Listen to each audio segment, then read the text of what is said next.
I am not Peggy McGuire, President, Cambia Health Foundation, and Senior Vice President of Corporate Social Responsibility at Cambia Health Solutions. I am Steve Lefsky, Senior Program Officer at Cambia Health Foundation, filling in for Peggy as our host, and also offering her regrets. Peggy is actually in a very time-sensitive competing webinar. Cambia Health Foundation is partnering with the John A. Hartford Foundation to support a time-sensitive project led by Trust for America's Health to ensure access to the COVID-19 vaccine for homebound adults. So you're stuck with me. I'm excited about our topic today, and even more excited to welcome our guests that I have come to know and admire over the many years that Cambia Health Foundation has supported the OpenNotes movement. Cambia Health Foundation is committed to connecting with Cambia employees and others to share information as we all work together toward the Cambia cause of creating a healthcare system that is person-focused and creates the opportunity for everyone to reach their health goals in life. These webinars are one of those strategies. We are excited you are able to join us live today. We will have time for questions, so please feel free to use the chat feature to send them along during our speakers' presentations. And note this webinar is being recorded to share with many people who are interested but could not join us live today. In today's webinar, we welcome the creative innovators behind one of our favorite movements to realize a consumer-centered healthcare system, OpenNotes. This movement is making consumers, patients, caregivers, and others have easy access to healthcare notes and plans. Simple in its interest, this movement is creating space in complex systems to make sure everyone can fully understand and participate in their health and healthcare goals. Cambia Health Foundation has been a funding partner for many years with OpenNotes. We have done so with many others, including Robert Wood Johnson Foundation, the Gordon Betty Moore Foundation, and the John A. Hartford Foundation. Over these years, OpenNotes has achieved many milestones across the country and more close to home here for Cambia Health Foundation in Oregon, Washington, Idaho, and Utah. Over the past 10 years, OpenNotes has gone from a fringe concept to a federal mandate, which we'll learn more about from our guest today. Currently, over 260 healthcare organizations and systems share notes actively with 54 million patients and growing. It's found in every state and 8 countries. This was accomplished and is being accomplished through demonstration projects, research, dissemination, outreach, innovation, and technical assistance.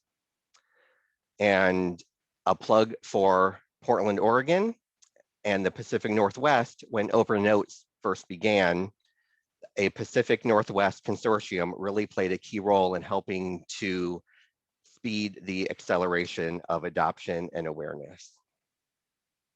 Without further delay, let's get to why we're all here today, is to hear from 3 representatives from a dynamic OpenNotes team.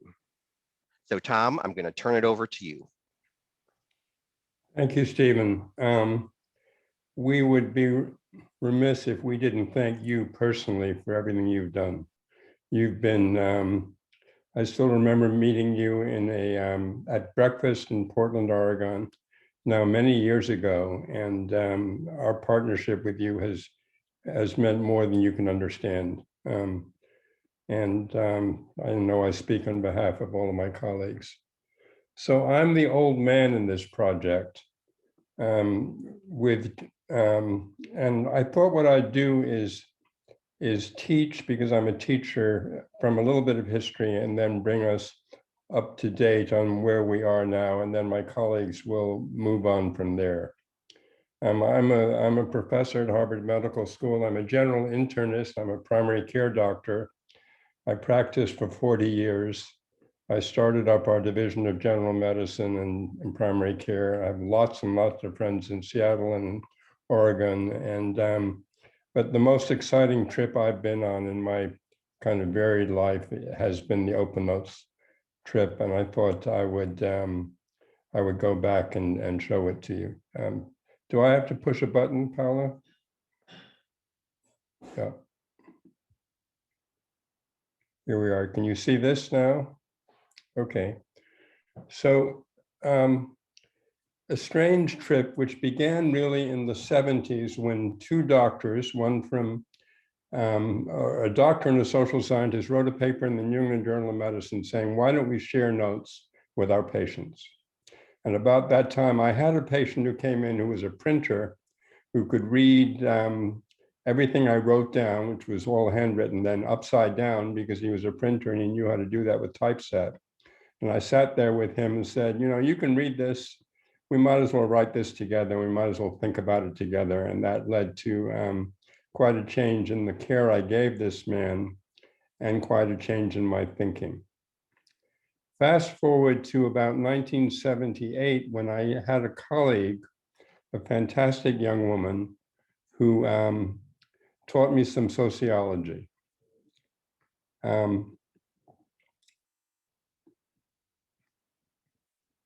Her name was Susanna Bedell, and she and a young sociologist who went on to become the dean of the Yale Medical School, Paul Cleary, and I were very moved by this very unpleasant book, written by a very famous, now no longer living American sociologist, who wrote about, he called it asylums, and he wrote about institutions that he called total institutions. And they had the following attribute. They were prisons, they were insane asylums in those days, they were concentration camps. And he called them total institutions because they had two populations in them, people who decidedly didn't want to be there and people who were presumably taking care of them. And Susanna and Paul and I wrote a paper about hospital care, saying that hospitals aren't all that different. There are all these patients lying around talking to one another. And there are these doctors and nurses parading around talking to each other. And there was kind of an invisible wall between them. Goffman pointed out that in many ways, the way they stayed sane in these institutions was to form separate groups. And I determined at that point that one of my missions in life was to pull down that invisible wall and see where we could go. Now we fast forward to a beautiful place in Salzburg, which is where The Sound of Music was actually filmed and Mozart presumably played. And you see a lot of people standing around waving their arms in a picture. And those people were storytellers, people from the media, philanthropists, theater artists, doctors, social scientists, nurses, social workers, psychiatrists, and they all got together for a week to invent a country that they called people power. Madam Prime Minister had swept into office by promising her citizenry that she would create a country through the patient's eyes rather than through the health professional's eyes. And we had a wonderful time designing what this system would look like. We developed a mantra, a Norwegian nurse told us to do it, which was called Nothing About Me Without Me, Nothing About You Without You, which became quite a famous notion in this country. Don Berwick was on our faculty. And why doesn't this one go next? And we wrote a paper about this, this system.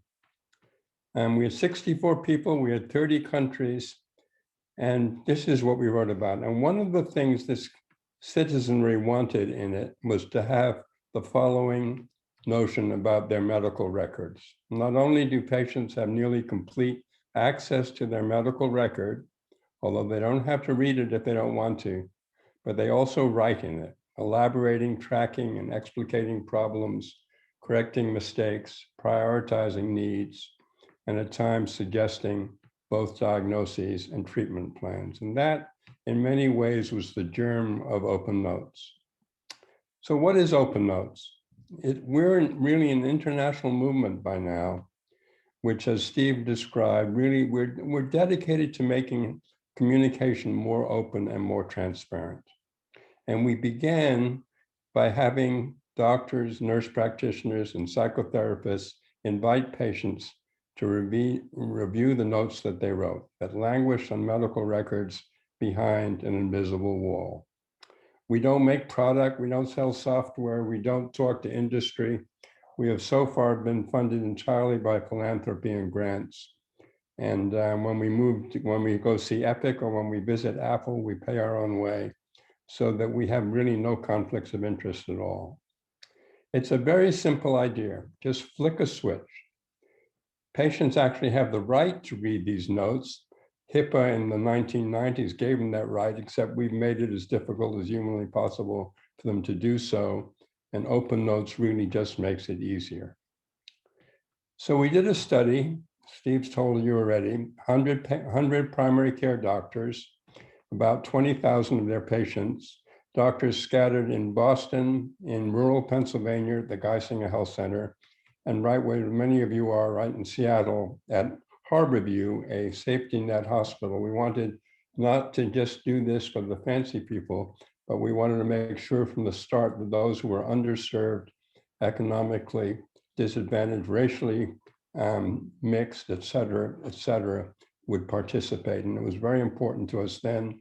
It's become even more important to us now as we look at the issues of equity and social justice that all of us are worried about.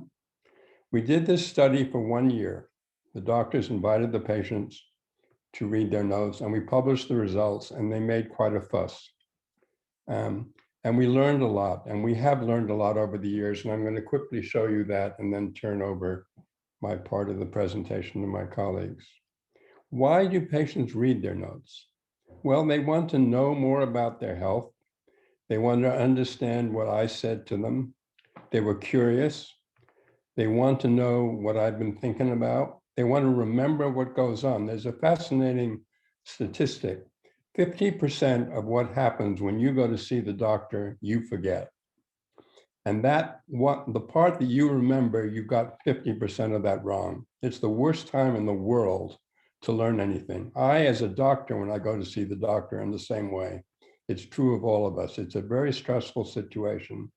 And one of the first things I've always felt is that the time to learn is before a visit or after a visit, but not during a visit.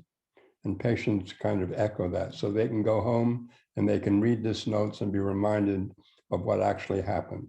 And this is probably particularly important to people who have trouble with language or people who aren't eggheads and have a fancy education, et cetera. People also want to see if the notes were correct. So what happens? Virtually all patients feel better or the same about their doctors. Very few read their notes and say, hey, I've got the wrong person. And if they do, then they go get someone else. It's a real check for them, but it builds trust. It builds trust. We have anecdote after anecdote. Boy, that doctor really knows about me. Boy, that nurse really understands. Boy, that therapist sees what makes me tick. I really trust him or her more now.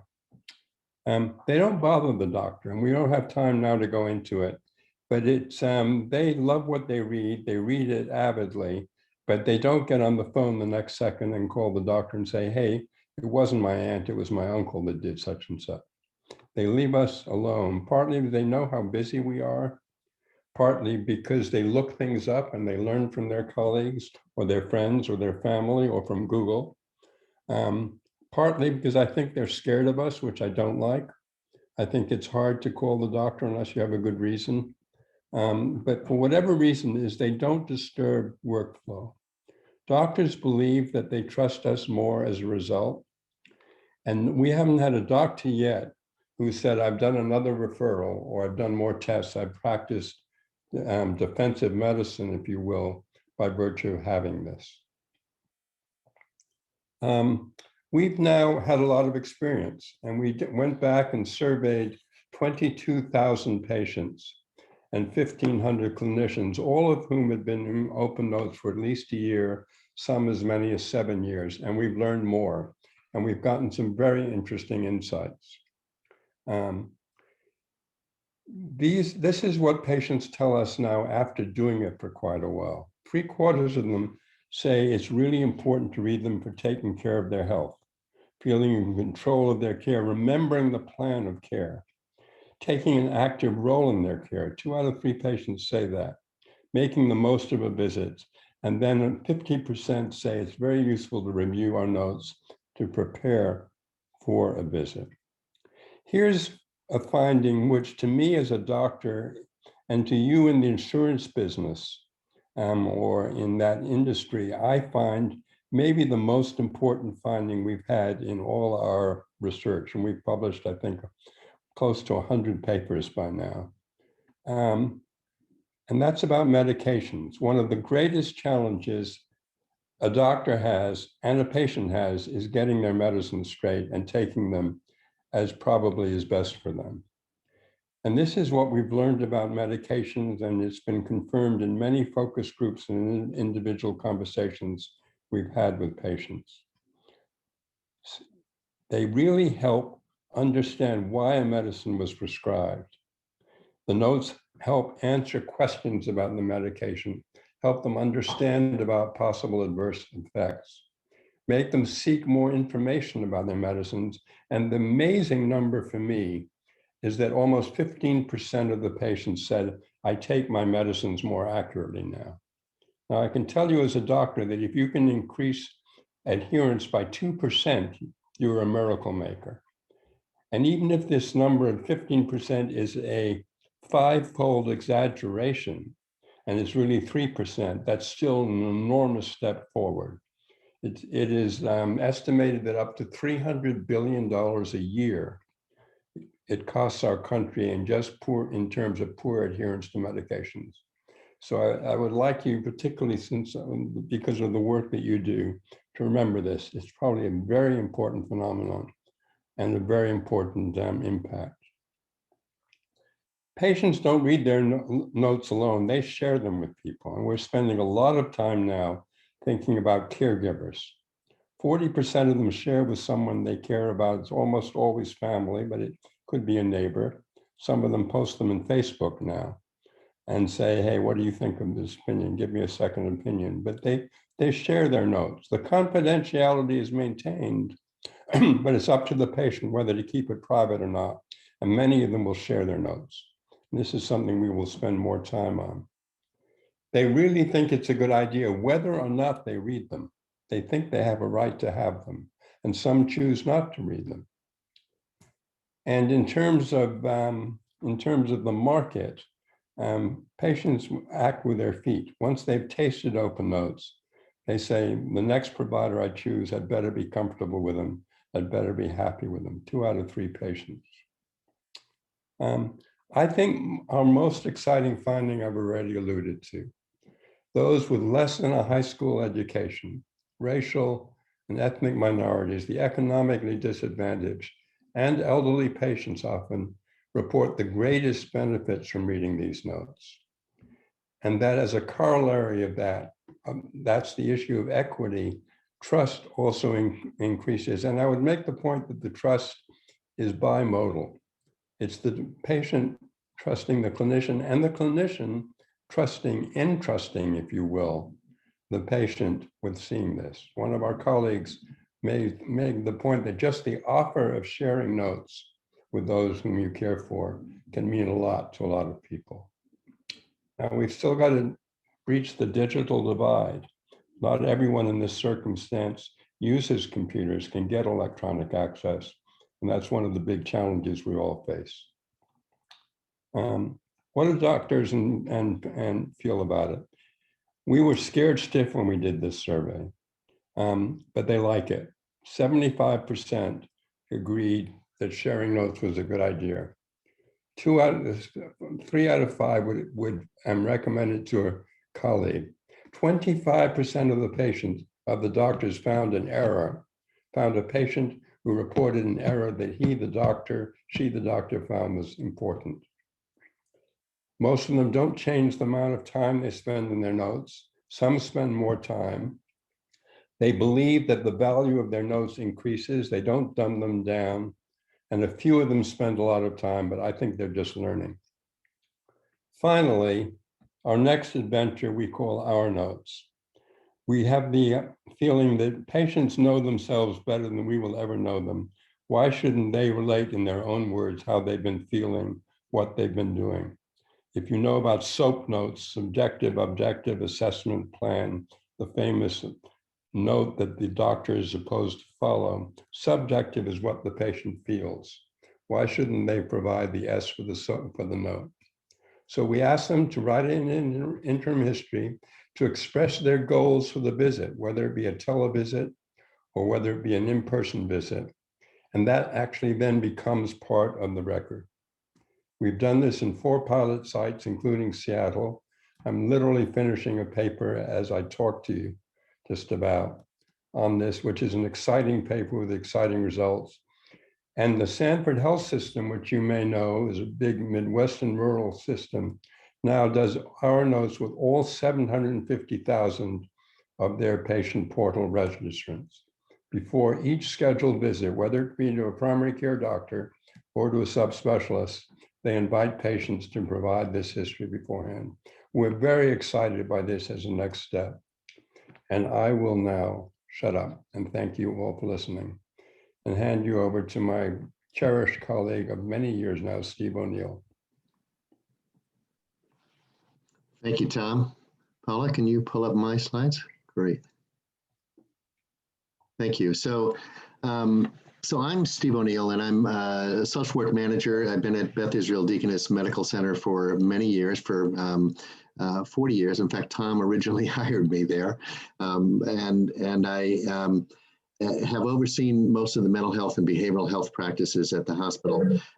And also have been, I'm a bioethicist as well, and was associate director of the ethics service there. I've taught at Harvard Medical School for 40 years now, and teach in the Department of Social Medicine and in the Center for Bioethics. And one of the things about ethics that we teach is that the expertise of a patient is always about what matters to them, what is important. And so they answer the why questions. And we clinicians, what we're expert in is how best to achieve something, what's possible, and how best to achieve whatever might be possible. We kind of think about having responsibilities for the how and what questions belong to the clinicians, and the why questions belong to the patient. So I'm going to go through a little bit of the journey that we've had on the mental health and behavioral health side as well. But I wanted you to think about that background, and also for all of you to be thinking about the question of what is best for the patient, and should that differ for mental health patients as opposed to medical patients. And certainly my view is that it shouldn't differ, that we create all kinds of problems if we do that. All of you have probably had struggles in your own life at some point or another, or known people who have struggled with behavioral health or mental health visits. And if you think about what Tom was mentioning about how hard it is to remember things, it is how much more difficult is it for someone when they're that much more anxious or depressed and they're filtering things in a way. So at Beth Israel, we've had this journey of kind of trying to become what we call the transparency hospital. The original patient bill of rights that gave patients access to the records was written there at the hospital by then President Dr. Mitch Rapkin, and became the template for federal legislation that enacted that into federal law. We also were the hospital to have the first medical record in the world there back in 1986. And mental health notes, we didn't feel comfortable putting those online until 91, when we felt like there was a fully integrated medical record. But that left us with now a lot of time where we've had medical records online. In 98, we started our ethics service. And I mention that because as part of that, we started a policy where all patients and their loved ones who were involved in an ethics consultation, and those are usually very highly charged and can be litigious situations, we would make available to them automatically a copy of the consultation note that was part of that was going into the record. We would bring it to them. I would bring the draft of whatever I'm writing, make sure I captured their perspective accurately. And families really appreciated that a great deal. Our legal department was worried about that initially, but we found that we cut down on the phone traffic to the legal department by 50% in the first 2 years when we started that service. And I had begun before that also beginning to share notes in therapy because we had started doing things in response to managed care where we were getting audited all the time. And so I began to share notes with patients because of some of that, and found that in fact, it was really helpful to just do that directly. So I mentioned that as a backdrop. Next slide, please. So we've had ethics note sharing for better than 20 years, and we've been sharing our mental health notes because we started OpenNotes in behavioral health back in 2014. And my staff, just like Tom mentioned before, that all the staff were very nervous about and very anxious about it. All of my staff were very nervous about it as well. Next slide. So the goal here was, how can we create a culture of transparency and a culture of respect? That's part of what we've been trying to do at the hospital on a variety of different levels. And that includes OpenNotes as one component of that. The belief that the more transparent and accountable we are to patients, the better we will be in our partnerships to them. So this transparency generates the honesty, hopefully, in the therapeutic relationship. There's greater trust and respect, and it shows that we're not hiding things from them. And that is really crucial. So when Tom mentioned before about issues of disparity and equity and stigma in particular for the mental health population, when we hold things back, the worry is that the patients will experience that is that we're hiding something from them.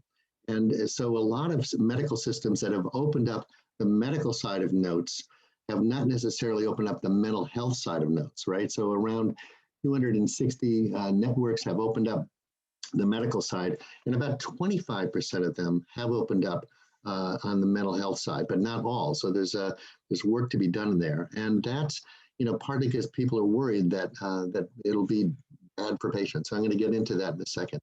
Next slide, please. So in our rollout, we did it so we had staff had an option of either opening up a small sample of patients and then expanding that over time, or they could opt out to open all of their panels of patients up.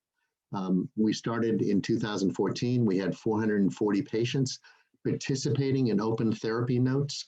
And right now we have better than 5,000 patients that have participated in open therapy notes. And to this day, I have not heard of any problems at all in opening up the notes. That's not to say that the fears aren't out there. Every system, when they open them up, is very worried about making things worse for patients. Next slide. So the common concerns about open notes in mental health. Next slide. Is open notes will cause harm. It's going to increase the work burden. We're going to have to re-language our notes. Paranoid patients will flee. Patients will misunderstand and get angry, and our nightmare patients will get worse. Those are the classic fears. Very parallel, by the way, to the fears that really happen on the medical side. Next slide. What did we find? Next slide. We found patients were pleased. Better than 90% of them agreed that opening up therapy notes is a good idea. 85% want to continue. And then there were some patients, a small cohort of them, less than 15%, felt judged, worried, or offended. But what I would say is that to a large extent, those patients are oftentimes at the beginning of a therapeutic relationship. They're just forming is my clinician going to understand things? Or they were finding that there might not be concordance between what was said in the note and what was experienced in the visit. So what we oftentimes look for, is there concordance between what was said there and the other? And if there is, then that reinforces the relationship and there aren't problems. If there aren't, then it's important for patients to be able to talk about it. Patients reported the ones that had adverse effects, they were mostly worried a little bit about issues of privacy. and confidentiality. But as Tom mentioned, patients have the right to kind of share that note with whoever they want. So that's kind of like, well, in the system that we work in, it's an interdisciplinary system. And they were really worried about, well, if my note is seen by my primary care physician, that's one thing because they're very intimately involved with them. But what about clinicians who are more peripheral to their care?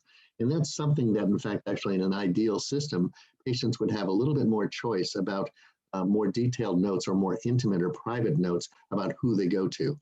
If it's not material to the actual care of the patients. It's not like if a patient tells me that they're not taking their medications, but don't tell my primary care physician, well, I'm going to be obligated to tell their primary care physician, although I would always work with the patient to really get them to say, to do the telling of that aspect. Next slide.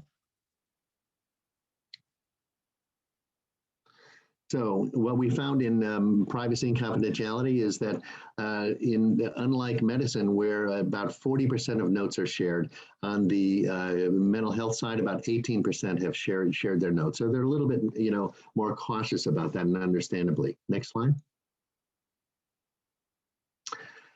So patients reported important clinical benefits. This is what we found, was that better than 50% felt more in control or better at self-care. Better than 40% felt better remembering what's working in their therapy. And I will tell you, I had a number of my own patients would actually print out reports of the session that we had, and then they would put it someplace and read it at times, particularly when they were anxious.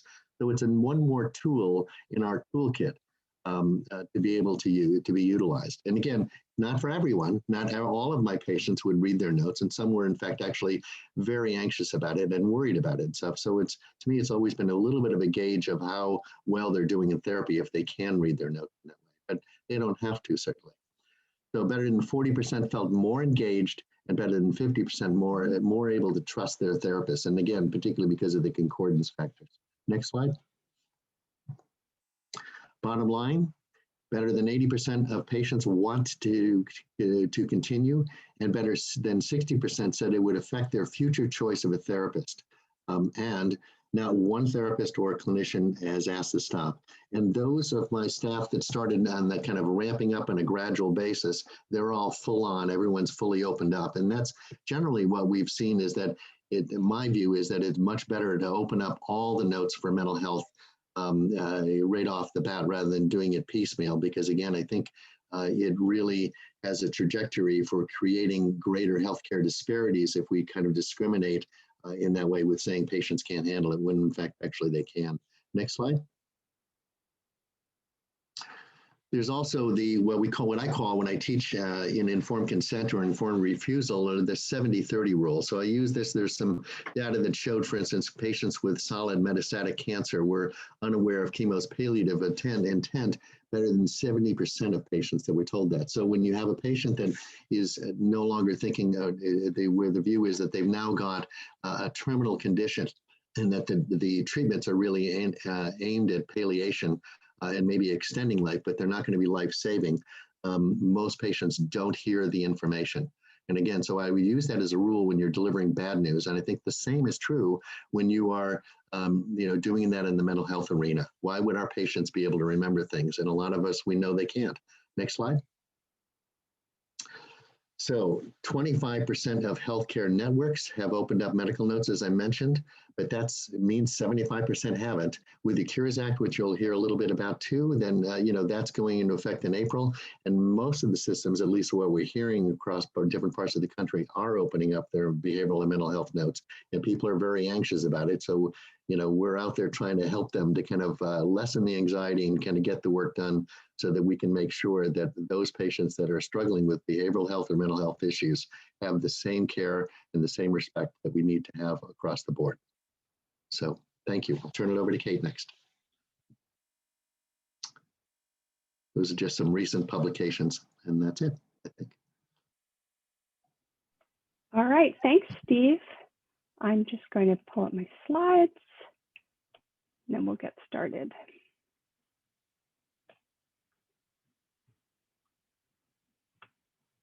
Okay, so first, I'll just say thanks to Tom Delbanco and Steve for that great coverage of the work that we've been doing over the last decade to spread OpenNotes.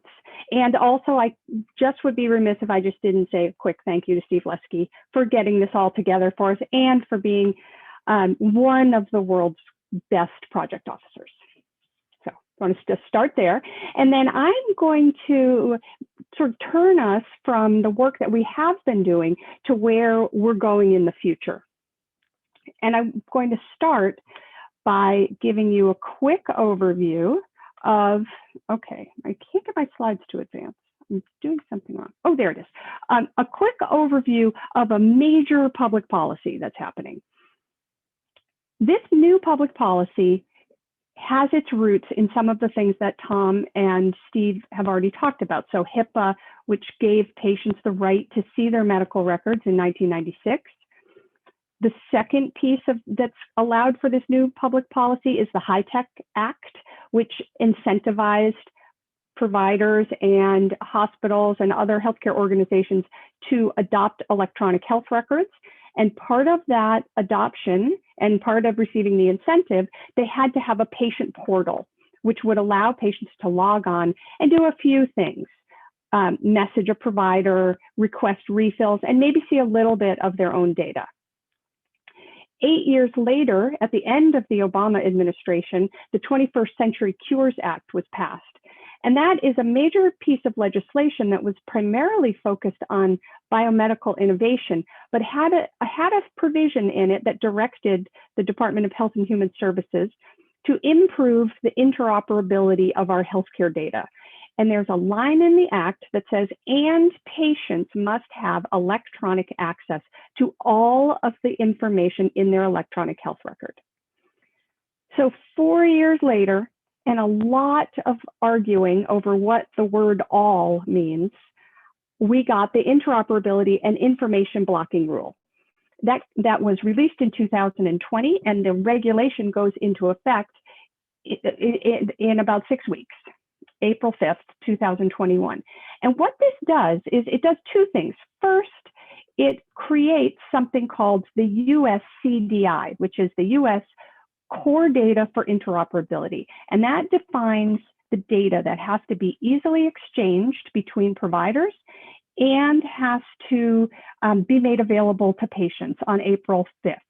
And it includes 8 different kinds of notes. So this is a vast expansion of the amount of the types and the amount of information that patients will be able to see on the portal. And that's not all that this rule does. By October of next year, all of the information in the electronic record has to be available to patients, and patients have to be able to access it through any third-party app of their choosing. So this is the biggest change in health information policy since HIPAA was passed in 1996. And if we weren't also in the middle of a global pandemic, I think this would be the big healthcare story. Appropriately, COVID is the big healthcare story, but minus COVID, we would be seeing, this would be everywhere. And what I want to talk about today, though, is the question of what if we do this and no one comes? We build it and no one comes, or we build it and nothing changes. So the information is there, but similar to things like public reporting of health plans, that was a big deal in the 90s, patients don't access it. They don't use it. They don't know it's there, or they don't know how to access it. And so if we don't do the kind of capacity building work that needs to happen, then we miss a critical opportunity to build trust and advance equity. And I want to highlight a couple of things here. Why do we care so much about building trust and advancing equity in the healthcare system? Well, right now we're seeing highlighted some of the effects of distrust of the healthcare system. So trust is essential for following care plans and other medical advice. It's essential for getting recommended vaccinations, and we're seeing that play out now. It's essential for people feeling comfortable enrolling in clinical trials. Also, we've seen that with vaccine development, and many of the vaccine developers had trouble getting a diverse enough population into their clinical trial. And we also see it in telehealth, in access to telehealth, both accessing and keeping the appointments in telehealth. There are disparities there as well. So those three things are so highlighted by COVID right now that it seems critical that we're using every tool that we have to build trust and advance equity. So what are we doing at OpenNotes? I'm going to tell you about, I'm going to do a rapid fire run through several projects that we're either just starting up or that we've just been sort of recently working on. So the first one is we are partnering with federally qualified health centers to advance information equity. So this is a project that we're doing with the New York State Health Foundation, where we are providing technical assistance and a learning collaborative for FQHCs, federally qualified health centers in New York State. I'm going to highlight just one of those centers so you can, just to give you a kind of a flavor of the creative work that these places are doing. So there's the Institute for Family Health, which is a large FQHC. It operates in New York City, in the 5 boroughs, and in the Hudson Valley region. They provide primary care, dental care, and mental health care to about 115,000 patients annually. And they decided they wanted to do OpenNotes because they believed that it would increase engagement and improve their health outcomes. But their concern was, we have patients who speak many, many different languages. I mean, you can imagine they're serving the borough of Queens, which more nations are represented in the immigrant community in Queens than anywhere else in the country. So they're serving places like that. So they use a virtual translation service where if they have a patient who comes in and they don't have a native speaker of that language on staff, they dial up this virtual service and there's a screen and the translator's there in the room with them on the screen. Well, as it turns out, this service also provides written translation. So what they did is they decided, well, we're going to maximize our use of that vendor. And they've told their patients who speak another language other than English that if they want a copy of their note, all they have to do is email the case manager. The case manager takes that note, uploads it to the vendor's secure portal. The vendor translates it into the patient's native language, sends it back, and then it's uploaded and it's part of that patient's record. So this is one of the things that we have heard from safety net organizations is, well, this won't benefit my patients because many of them don't speak English and the record is written in English. And here's an example of an organization that said, we can get around that. We're creative. We can think about how to fix this. And they've come up with this solution while they wait for things like AI and natural language processing to create translation that's good enough for notes. So that's just an example of some of the work that some of the things that we're doing with some clinical partners. Second is we continue to agitate for delivery system change. So agitate for using transparency as a way to change how care is delivered. And this example is a project that's funded by the Agency for Healthcare Quality and Research, where we're using a feedback loop similar to what Tom talked about in our notes, but this one has an additional component where when patients fill out the Our Notes form, they're also asked about common issues that cause safety breakdowns in between visits. So that invisible space the clinicians can't see where things are going wrong.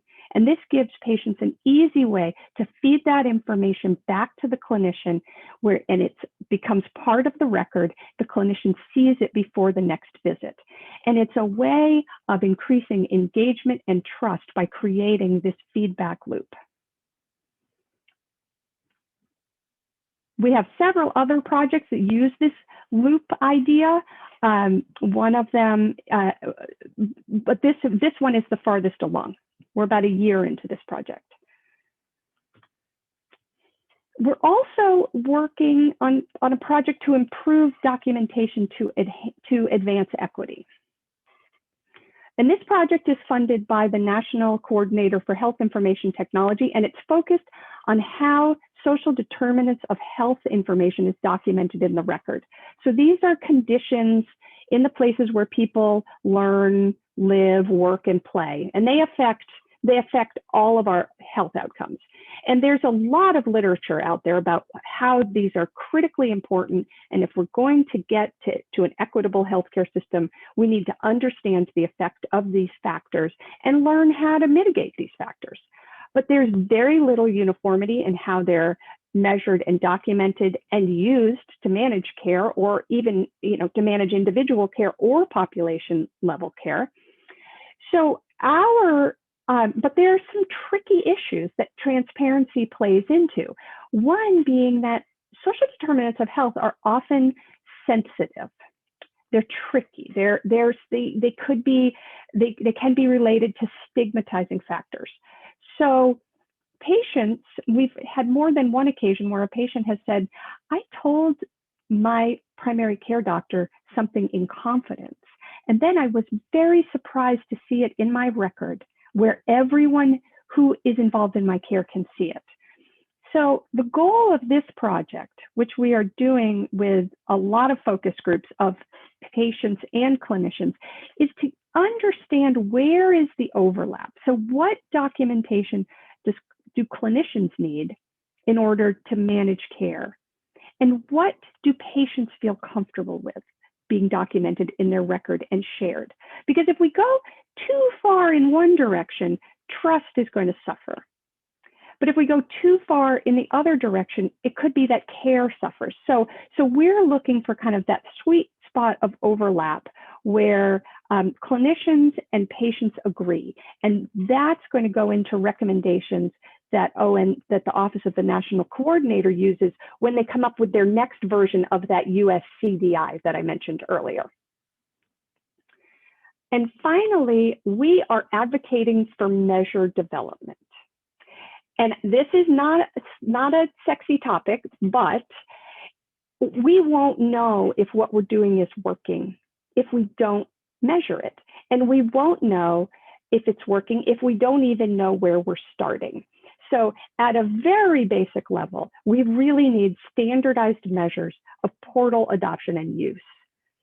And this will increase in complexity as people access their records through apps, but that's not a reason not to do it. Because and you would think that these measures might exist already, but they don't.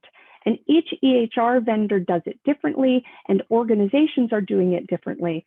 So there's no way for us to assess whether our efforts are improving equity if we don't have these standardized measures. I want to take the kind of last minute of the talk just to mention that we continue to do a ton of dissemination work. This is really the heart and soul of the work that we do, is getting out the message, the findings. And we do with the new rule coming April 5th, we've had to really up our game around this dissemination work. So we're doing office hours where people can send their questions in advance and just come on, and there's an expert there on the Zoom waiting to answer their questions. We're doing webinars on common problems. We are writing a lot, commentary, opinions. We're pushing out peer-reviewed papers, and we are very busy with the dissemination work, and we'll continue to do that work as long as it's needed. And I can't end a presentation without just giving shining a light on the great work that our dissemination team does. So I'll end with a thank you again to Cambia and to Steve for being such a great cheerleader for us, and to Cambia for the enormous support you've given us over the years. We are so appreciative. Thank you so much. Thank you, Kate. And you couldn't have ended on a better kind of topic for one of the questions that we had from a participant, which was learning a little bit more about how human-centered design and user experience best practice models are kind of a part of what you do, particularly as we look at kind of the different ways that people will access care, right? So any kind of highlights on maybe, again, picking up on some of those themes that you left us with around those strategies? So what we've been saying for quite some time is that the way that people access their information right now, suboptimal. The vendors generally don't think about patients as their customers. They think about the healthcare organization as the customer.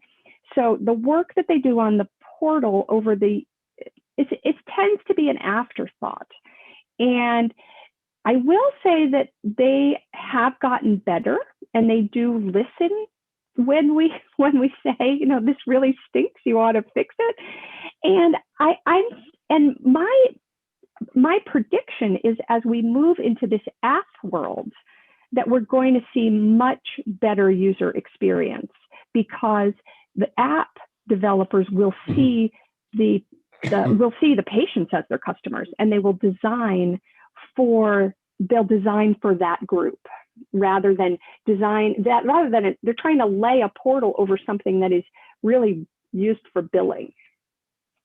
Got it. Go ahead, Tom. One of the other implications of user-centered design is that you have users help you design. And one of the mantras we have is that when we start anything, we begin by going to the patients, the customers, the users, what have you, and design it with them. And we're always surprised by insights they have that we brilliant people never think of. I've had that experience now over too many years. So we always when we do a survey, when we do a questionnaire, when we do an intervention, whatever it is, we go to the patients first, or the clients first, or the family members first, or the clinicians also who may be new users, and say, hey, what do you think about this? How should we do it? And that has been a very, very important principle for us. I would do that if I were designing an insurance policy too, by the way. Not that I have a clue how to do that. Good call out. Steve, as you've worked in this field for many years, and you look at kind of behavioral health and hopefully its continued evolution to be part of primary care, right? To be part of that whole person care model and experience. Any thoughts around how something like OpenNotes can help position behavioral health as what it is, a key to primary care, right? A key to really making sure that the healthcare system looks at the person as a whole person. Any kind of immediate thoughts on that? I do. It's actually one of the things that I was always struck by, particularly in the because I cut my teeth when I first came to Beth Israel. I worked in the primary care practice, and it was an integrated model. And Tom actually was the one that developed it. And what I became aware of is that my notes had a huge teaching function.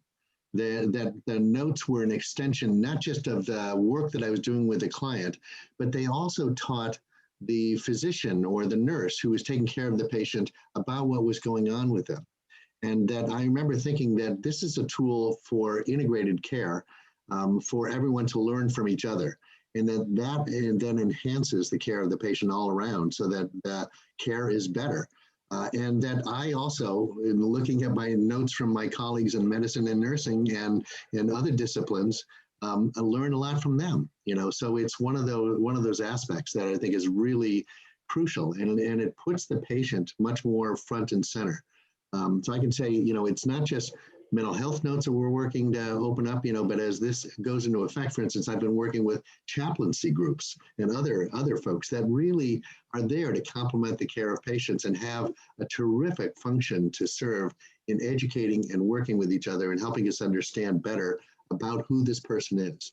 So it really makes it I think, a richer model and hopefully better care for the patient. Great, thanks. Tom. We worked from the start, beginning in the 70s, with teams of doctors, nurse practitioners, and social workers. And for a while, when the world was more rational and we could all breathe longer, I had a rule that every one of the doctors had to do psychotherapy in conjunction with a social worker for at least 2 patients. So that we learned what Steve did, and Steve also was learning what we did. And we had a hell of a lot of fun. Of course, there's no time to breathe anymore, and no one has time for that. But it was a very imprinting experience for us as primary care doctors, and for our residents and our trainees and our young people whom we were trying to get into the field. So I would commend that to people, not that it will ever happen again. Great, thank you. I'm going to ask one last question to kind of close us out. Thinking not only about our audience, but the many people that will view this recording. Kate, starting with you, any kind of thoughts, advice as you look ahead toward April, right? And people that work within healthcare systems, with providers, our providers, what are you anticipating for those that are going to be stepping into this space in April, maybe in a new or different way? What are some words of advice that you have, some things that you're anticipating? Well, I'm anticipating that there will be a lot of nerves, but that the tidal wave of problems that people anticipate, that clinicians anticipate, will not happen. So my advice is to take a deep breath. It's really going to be okay. And do the work to get your patients to read the notes, because you're going to see a benefit. If we don't get to that place where patients are actively using the information, then we're not going to get to the payoff stage, and we will only have done this work and spent this time and these resources to create this transparency, but we'll never get to the payoff until patients are really engaged with the information. So encourage them to read their notes. Tell them you're writing a note. Tell them to read it before they come back to see you on another visit. Great. Tom? I couldn't agree more, but where I think there will be some chaos is on the hospital wards. We should be honest and say that 95% of what we've done has been in the office. Yes, and that's I'm a true. musician. The tempo is slow. You have time between visits to think and to consider and to read. The tempo on a hospital ward is fast. Hospitals have become intensive care units, every room. Things are changing all the time. There are 10 people giving 10 different opinions. And now we're bringing the family, who's the main viewer, by the way. The patient only wants to get out of there. They don't want to read their notes, but the family may be quite interested. Suddenly, all these notes on the floors will be open, and there will be some chaos. There will be some benefit, and it's going to be damned interesting to watch. Thank you. Steve, I can't think of a better person to end us on a note of good mental and behavioral health, a final thought, not only on this topic, but for all of us that are facing the months ahead with the pandemic and the rollout of this. Yeah. So I would say, actually, when I alluded to how we did some of it piecemeal, we started a little bit. The good news about this is that we're all in the same boat together here. And in fact, actually, there's some camaraderie now, where you get groups that are grousing about all of this and saying, complaining about it. And there's some connection in there, because a lot of what we do is all about relationships and human connectedness. And really, this is about how do we connect better with patients, but it's also with each other. And I think actually people will come out at the end of this. We've been on this journey now for many years, and we're not seeing the problems. And we think, in fact, actually the care has greatly improved. So people should, as Kate mentioned before too, just chill out and it'll be okay. So thank you. Thank you. Thank you to all of our speakers. Thank you for those of us that were able to join us live, and a hello and thank you if you're now viewing this at a later date. Our best to you. We will continue to work together, right? Not only on the issues that this we're discussing this webinar, but just all of us working together to create a healthcare system that is equitable and reaches everyone. And on a real note, I just realized that this whole time my hat has been behind me. See, this is my COVID like bad hair hat. So thank you, everyone. I tip my hat to all of you and look forward to learning more about OpenNotes as you continue and reach new heights. Thank you, Steve. Thank you, Thanks, everyone. Steve. Bye, everybody. Bye, Thank you everyone. Bye-bye. so much. Bye. Bye.